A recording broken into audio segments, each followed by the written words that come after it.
ఇది ప్రెజెంట్ మేము ఉంటున్న బిల్డింగ్ పైన అండి, పైన ఏరియా. ఇక్కడ నుండి మనకి విజయవాడ సిటీ వ్యూ ఎలా ఉంటుందో చూపిస్తాను.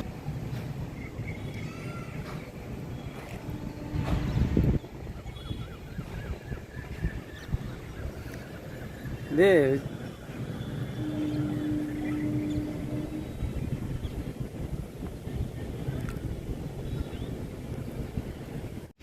అది ఎదురు కనబడుతుంది కదా, ఇది కనదరం గుడి అనమాట. చూడొచ్చు.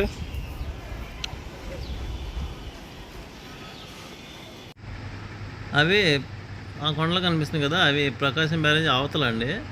అవి వెంకటేశ్వర గుడి, అవన్నీ గుంటూరు జిల్లా అనమాట. అది విజయవాడ గురించి చెప్పాలంటే మెయిన్ దుర్గమ్మ గుడి అండి.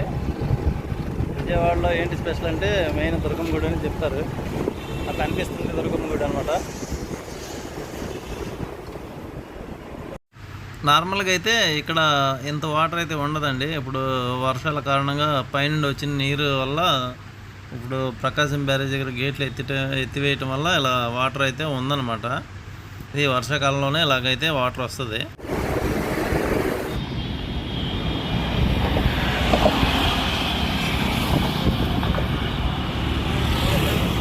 తర్వాత ఇది ప్రకాశం బ్యారేజ్ అనమాట.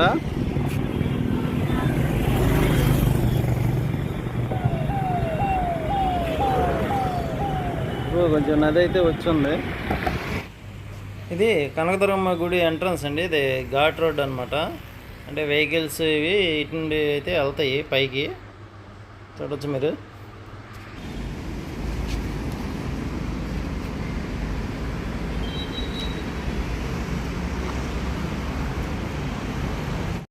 ఇది కొండపై నుండి దర్శనానికి వెళ్ళే దారి అనమాట. చూడవచ్చు మీరు.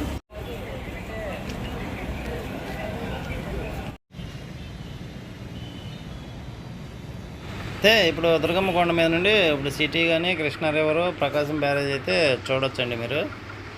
చూస్తున్నారు కదా.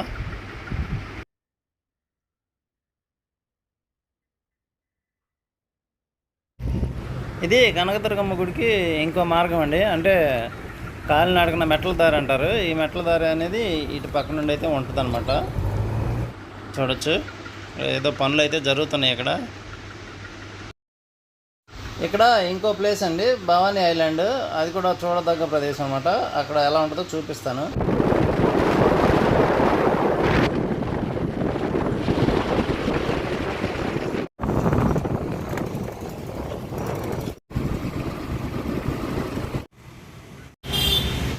కొద్దిగా వర్షాలు పడటం వల్ల కొంచెం బురదగా అయితే ఉందండి. ఇప్పుడు మనం వెళ్ళేది భవానీ ఐలాండ్ అండి. భవానీ ఐలాండ్లో ఎంట్రీ ఫీజు అయితే 10 రూపాయలు అన్నమాట పర్ పర్సన్. ఇక్కడ కూడా లోపల చక్కగా గార్డెన్ లాగా అయితే ఉంటుందండి. భవానీ ఐలాండ్ వెళ్ళడానికి బోట్ మీద అయితే వెళ్ళాలండి. వాటి రేట్లు అనమాట ఇవి. భవానీ ఐలాండ్ అండి. అంటే రివర్ మధ్యలో ఉంటుంది అన్నమాట. అక్కడికి వెళ్ళి కాసేపు ఎంజాయ్ చేసి అయితే రావచ్చు. ఇక్కడ నుండి బోటింగ్స్ అయితే ఉంటుంది.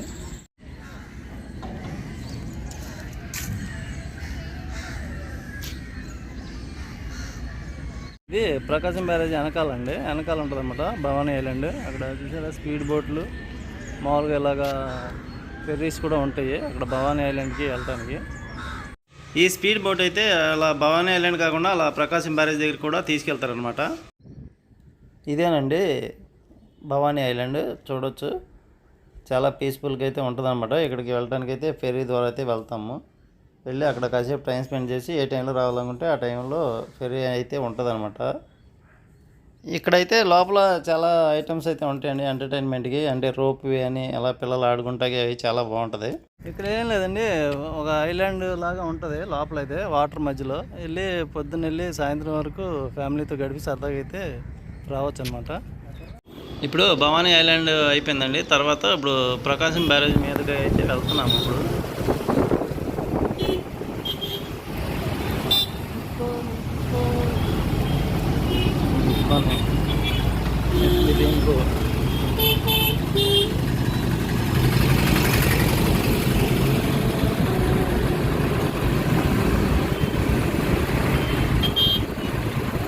ఇప్పుడు మనం ప్రకాశం బ్యారేజ్ మీద అయితే వెళ్తున్నామండి. ఇప్పుడు ప్రకాశం బ్యారేజ్ మీద నుండి మీరు ఈ వ్యూ అయితే చూడొచ్చు అనమాట. చూసారు కదా ఈ గేట్ల నుండి వాటర్ ఎలా వస్తుందో.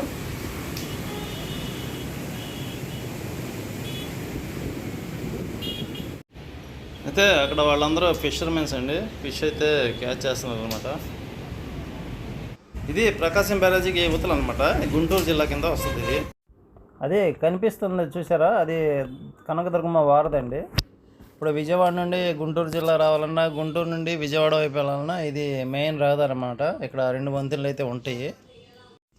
ఇప్పుడు మనం కనకదుర్గమ్మ వారధి మీదుగా మనం విజయవాడ అయితే వెళ్తున్నమాట. ఇప్పుడు మనం యువతల పక్క ఉన్నాము, గుంటూరు వైపు, గుంటూరు జిల్లా వైపు. ఇప్పుడు కనకదుర్గమ్మ వారధి మీద నుండి కూడా మీరు వ్యూ అయితే చూడొచ్చు. అది కనబడుతుంది కనకదుర్గమ్మ గుడి. ఇదంతా కనిపించేదంతా విజయవాడ అనమాట. అంబేద్కర్ విగ్రహం కూడా కనబడుతుంది.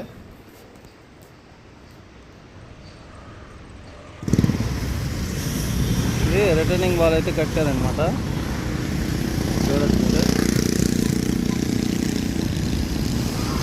అంబేద్కర్ విగ్రహం చూసారా.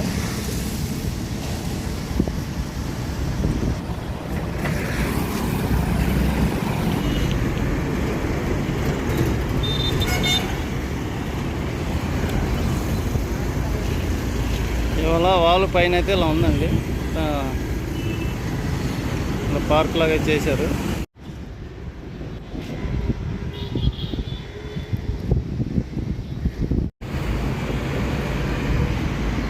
చూడొచ్చు చాలా బాగా అయితే కట్టాడన్నమాట పార్క్ లాగా. సాయంత్రం పూట జనాలు వచ్చి కాసేపు సేద తీసుకుని వెళ్తారు.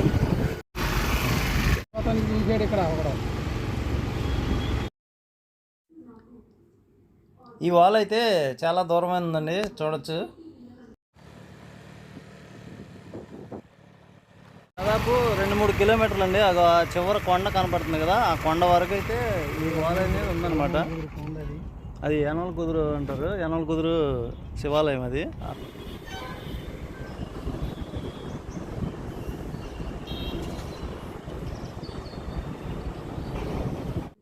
చూశారు కదా, ఆ చివరి నుండి ఇటు చివరి వరకు అయితే ఈ వాల్ అయితే ఉందండి.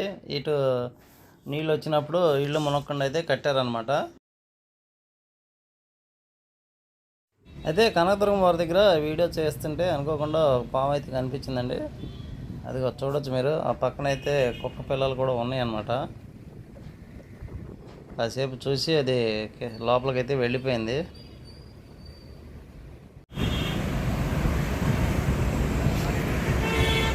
కదా వారధి అనమాట, 2 వంతెనలు అయితే ఉన్నాయి ఇక్కడ. ఆ వాల్ పైన అయితే ఇలాగా పార్క్ లాగా అయితే కట్టారండి. జనాలు కొంచెం వాకింగ్ చేయడానికి, సాయంత్రం పూట వచ్చి కూర్చోడానికి చాలా బాగా అయితే ఉంటుంది. ఇటు వైపు అయితే ఇంకా పైన అయితే పని అవ్వలేదండి, మా ఇంకా శాండ్తో అయితే ఉందన్నమాట. ఇటు పక్క కూడా పార్క్ లాగా అయితే కడతారు. ఇది ప్రకాశం బ్యారేజ్ వైపు అనమాట, ఇంకా అవ్వలేదు పనులు ఇక్కడ. ఇప్పుడు ఆ రిటర్నింగ్ వాల్ ఎండ్ ఎక్కడ ఉందో చూపిద్దామని అయితే వెళ్తున్నామండి. ఇది యనమల కుదురు కొండ వైపు అండి. ఇప్పుడు ఈ కొండ తిన్నగా అయితే ఆ రిటర్నింగ్ వాల్ అనేది ఎండ్ అవుతుంది, చూడొచ్చు మీరు. చూసారు కదండి, ఇదండి ఎండ్. ఇటు పక్క వారధి వైపు అనమాట, ఇది ఎండ్. అక్కడ నుండి ఇక్కడ వరకు వేశారన్నమాట. ఇది ఒక దగ్గర ఒక 3 కిలోమీటర్స్ వరకు అయితే ఉంటుంది అనమాట. చూడొచ్చు మీరు. చూసారు కదా, చివరి కనబడుతున్నది కనకదుర్గమ్మ కొండ అండి. ఇది ప్రకాశం బ్యారేజ్ వైపు రిటర్నింగ్ వాల్ యొక్క ఎండ్ అండి. ఇక్కడైతే రిటర్న్ వాల్కి ఆనుకొని పుష్కరాల మెట్లు అయితే ఉంటాయండి. ఇవైతే కొంచెం ముందే కట్టారనమాట. ఈ కనిపిస్తున్న ఇల్లు అయితే మా ఓన్ హౌస్ అండి. మేము చిన్నప్పటి నుండి ఇక్కడైతే పెరిగామన్నమాట. మా ఇల్లు రివర్ పక్కన ఉన్న ఇక్కడ వరకు అయితే వాటర్ వచ్చేది కాదు. ఆ కనిపిస్తుంది మా స్కూలు. ఇక్కడ నుండి కృష్ణా రివర్ కూడా చూడొచ్చు అనమాట. కనిపిస్తుంది కదా వారధి, కృష్ణా రివరు. ఈ ఇల్లు అయితే సరిపోవట్లేదని చెప్పి మేము రెంట్కి అయితే వెళ్ళామండి. చూశారు కదా, రెంట్ ఇల్లు అయితే చూపించాను మీకు. అయితే ఇక్కడ నుండి కింద రిటర్న్ వాల్ ఎలా ఉందో అది కూడా చూపిస్తాను, పదండి.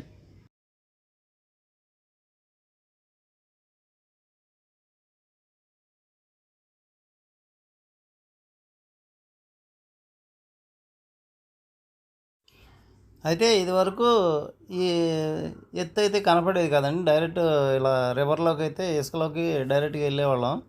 ఇప్పుడు ఈ రిటర్నింగ్ వాల్ కట్టబట్టి ఇలా ఎత్తుగా అయితే ఉందన్నమాట.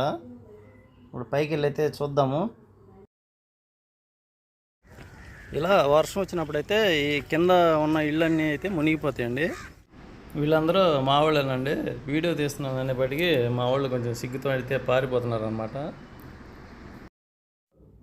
ఇలా ఇక్కడ మా ఓన్ హౌస్ అయితే ఇలాగ కనకదుర్గమ్మ వారధి ప్రకాశం బ్యారేజీ మధ్యలో అయితే ఉంటుంది.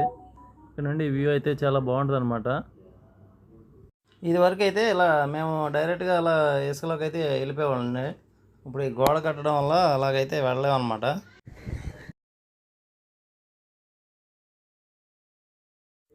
ఇక్కడైతే రివర్లో శాండ్ అయితే చాలా బాగుంటుందండి. మేమైతే చిన్నప్పుడు ఇక్కడే ఆడుకునే వాళ్ళం.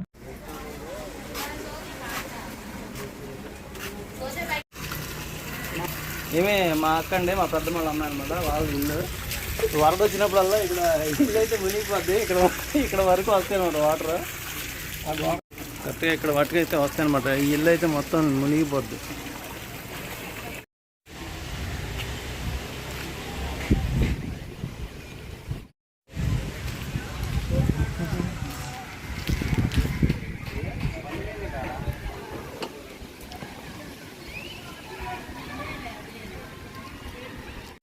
ఇదైతే మేము చదువుకున్న స్కూల్ అండి. మేము 10th వరకు అయితే ఈ స్కూల్లోనైతే చదివాం అనమాట. అక్కడ క్లాస్ రూమ్లు కనిపిస్తున్నాయి కదా, ఆ బ్యాక్ సైడ్ అయితే మా ఓన్ హౌస్ అయితే ఉందండి. ఇంకా విజయవాడలో చెప్పుకోదగ్గది బస్ స్టాండ్ అండి. ఇది కూడా చాలా పెద్ద బస్ స్టాండ్ అన్నమాట. బస్ స్టాండ్ అయితే మాకు ఉంది, నువ్వేంటి చూపించేది అని అనుకుంటున్నారా? ఇది మన దేశంలో ఉన్న అతిపెద్ద బస్ స్టాండ్లో మా విజయవాడ బస్ స్టాండ్ కూడా ఒకటండి. అందుకనే బస్ స్టాండ్ కూడా అయితే చూపిస్తున్నాను అనమాట. ఇక బస్ స్టాండ్ పక్కనే రాజీవ్ గాంధీ పార్క్ అని అయితే ఉంటుందండి. ఈ పార్క్ కూడా చాలా బాగుంటుంది. ఫ్యామిలీతో చక్కగా ఎంజాయ్ అయితే చేయొచ్చు అనమాట. పిల్లలకు కూడా చాలా ఐటమ్స్ ఉంటాయి ఆడుకుంటాకి.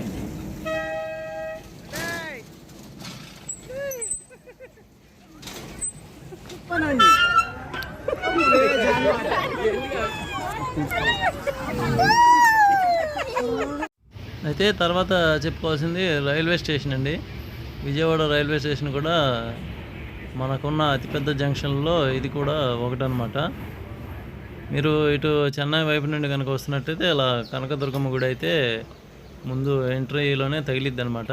ఇక్కడ నుండి అయితే ప్రతి ప్లేస్కి వెళ్ళడానికి ట్రైన్లు అయితే అవైలబిలిటీగా ఉంటాయి. ఇక్కడ ప్రతి ట్రైను ఆగైతే వెళ్ళిద్ది. ఇది క్రికెట్ స్టేడియం అండి. లోపలికి వెళ్ళి చూద్దాం పదండి.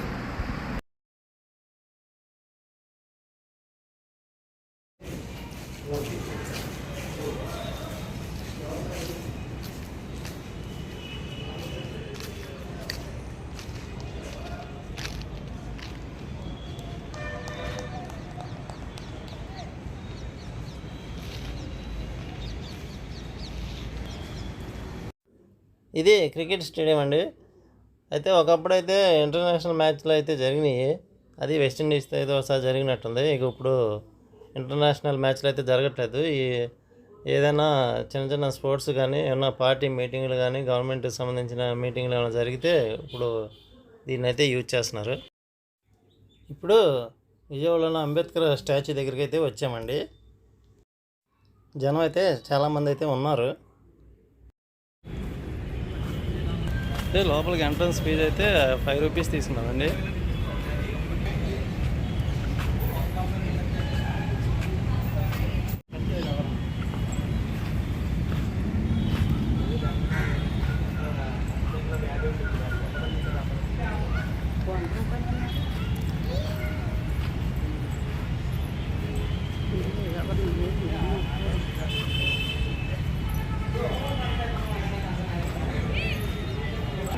సో ఇదండి అంబేద్కర్ విగ్రహం లోపలికి అయితే వచ్చాం అనమాట. ఎంట్రన్స్ చూసారు కదా, మొత్తం పార్క్ అది చాలా బాగుంది.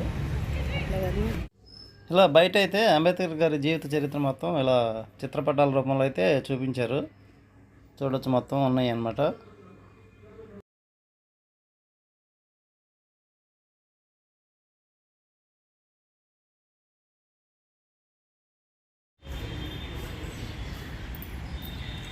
సో దీని చుట్టూరు అయితే వాటర్ లైటింగ్ కోసం ఈ మొత్తం రైట్ రౌండ్ అయితే ఉందండి, చూడొచ్చు మీరు, చూసారు కదా.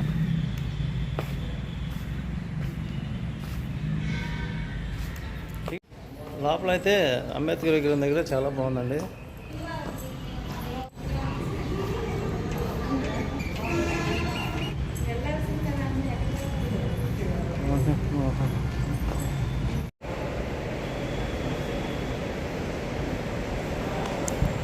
ఇదైతే విహార థియేటర్ అనే ఉందండి, లోపల ఏముందో చూద్దాము.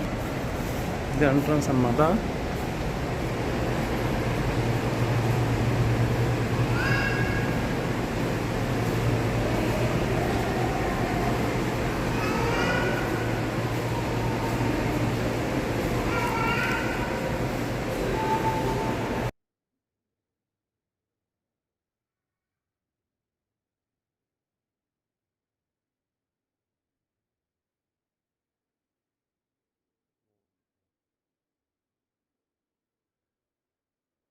అక్కడైతే మనిషి అయితే కూర్చున్నట్టు ఉన్నాడు, కానీ మనిషి అయితే కాదండి. అలాగైతే బొమ్మ అయితే పెట్టారనమాట అంబేద్కర్ లాగా. ఇక్కడ అంబేద్కర్ గారి జీవిత చరిత్ర కళ్ళకు కట్టినట్లుగా అయితే చూపించారండి చిత్రపటాలతో. ఆయన పుట్టిన కాడ నుండి చివరి వరకు ఆయన జీవితంలో జరిగిన సన్నివేశాలన్నీ కూడా ఇక్కడ చిత్రపటాలతో అయితే చూపించారు. ఓవరాల్గా చాలా బాగుంది.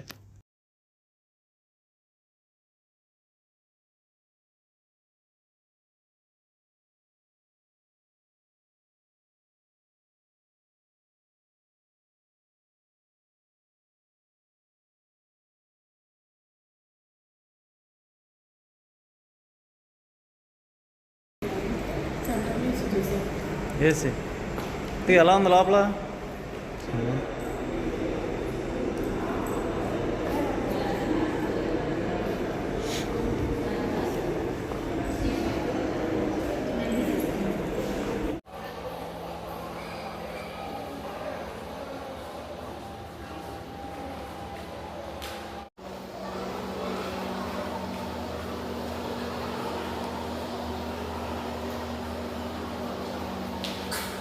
సో లోపలైతే మన అంబేద్కర్ గారి జీవిత చరిత్ర అంతా వాళ్ళైతే ఫోటోల రూపంగా అన్నీ అయితే పెట్టారు, చూశారు కదా. చాలా బాగుందండి, లోపల మొత్తానికి చాలా బాగా అయితే అరేంజ్ చేశారన్నమాట.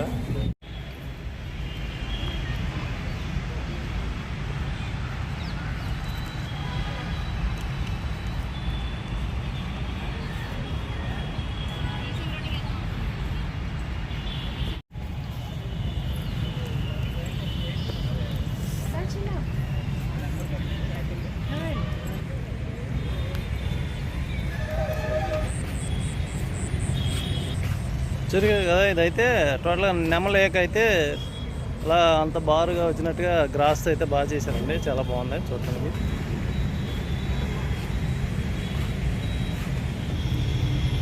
ఇప్పుడు ప్రతి ఒక్కరు వచ్చి అయితే ఒకసారి చూడొచ్చు, ఎందుకంటే ఇప్పుడు రేటు కూడా అంత ఎక్కువైతే కాదు, టికెట్ రేటు ఓన్లీ 5 రూపీస్ అనమాట.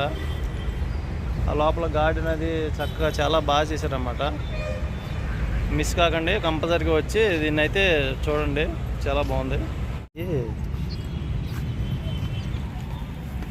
సో విజయవాడలో చూడదగ్గ ప్లేస్లో అంబేద్కర్ గారి మహాశిల్పం అయితే వచ్చిందండి. ప్రతి ఒక్కరు కంపల్సరీగా ఒకసారి అయినా చూడొచ్చు అనమాట, చాలా బాగుంది. లోపల గార్డెన్ కానీ అంబేద్కర్ గారి జీవిత చరిత్ర ఇది కానీ చాలా బాగుందన్నమాట. ఇదండి ఈ వీడియో కనుక నచ్చినట్టయితే ప్లీజ్ లైక్, షేర్, కామెంట్ చేసి సబ్స్క్రైబ్ చేయండి రావ్ క్యాప్చర్స్.